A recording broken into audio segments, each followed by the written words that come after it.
मित्रांनो, तर रक्षाबंधनच्या आधी लाडकी बहीण योजनेचा हप्ता मिळण्याची शक्यता आहे. जुलै हप्ता अद्याप मिळाला नसल्यामुळे जुलै आणि ऑगस्ट हे दोन्ही हप्ते एकत्र दिले जाण्याची शक्यता व्यक्त केली जाते. यासाठी 319.53 कोटीची निधी महिला आणि बाल विकास विभागाकडे वर्ग करण्यात आले आहे. तर मुख्यमंत्री माझी लाडकी बहीण योजनेसाठी वित्त विभागाकडून निधी मंजूर करण्यात आला आहे. या निधी सामाजिक न्याय विभागाकडून महिला आणि बाल विकास विभागाकडे वर्ग करण्यात आला आहे. यासाठी 319.53 कोटीची निधी देण्यात आला आहे. या संदर्भात प्रशासकीय विभागाकडून शासन निर्णय जारी करण्यात आला आहे. निधी वर्ग झाल्यामुळे येत्या काही दिवसात लाडक्या बहिणीच्या खात्यात पैसे पाठवले जाऊ शकतात. 18 ऑगस्टला रक्षाबंधन आहे. ऑगस्ट अर्धा संपला तरी जुलैचा हप्ताही देण्यात आलेला नाही. त्यामुळे आता जुलै आणि ऑगस्ट दोन्ही हप्ते एकत्र दिले जाण्याची चर्चा आहे. महिला आणि बालविकास विभागाच्या वरिष्ठ अधिकाऱ्यांनी दोन्ही हप्ता लाभ त्यामुळे रक्षाबंधनच्या आधी महिलांच्या खात्यात हप्ता जमा होण्याची शक्यता व्यक्त केली जात आहे.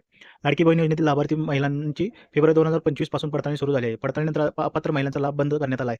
तर पात्र ठरलेल्या महिलांना 10 ते 15 तारखेच्या आत योजनेचे लाभ खात्यावर देण्याचे नियोजन करण्यात येत असल्याचे अधिकाऱ्यांनी सांगितलेले आहे. कोणत्या कारणामुळे काही महिलांचे अपात्र ठरले आहेत, तर कागदपत्राची पूर्तता नव्हती, बँक खाते लिंक नव्हती, ई-केवायसी केली नव्हती. या कारणामुळे काही महिलांना अपात्र ठरवण्यात आले आहे. महिला आणि बाल विकास विभागाकडून करण्यात आलेल्या पडताळणी तब्बल 80 लाख महिला अपात्र ठरलेले आहेत. या महिलांचा लाभ तात्पुरता बंद करण्यात आलेला आहे. तर दोन्ही हप्ते एकत्र येण्याबाबतची अंतिम अधिकृत घोषणा स्वतंत्रपणे स्पष्ट झाली नाही. त्यामुळे याला सध्या शक्यता म्हणूनच घ्यावी लागेल. या व्हिडिओमध्ये एवढेच. आपल्या YouTube चॅनल सबस्क्राईब करा, लाईक करा आणि शेअर करा. धन्यवाद.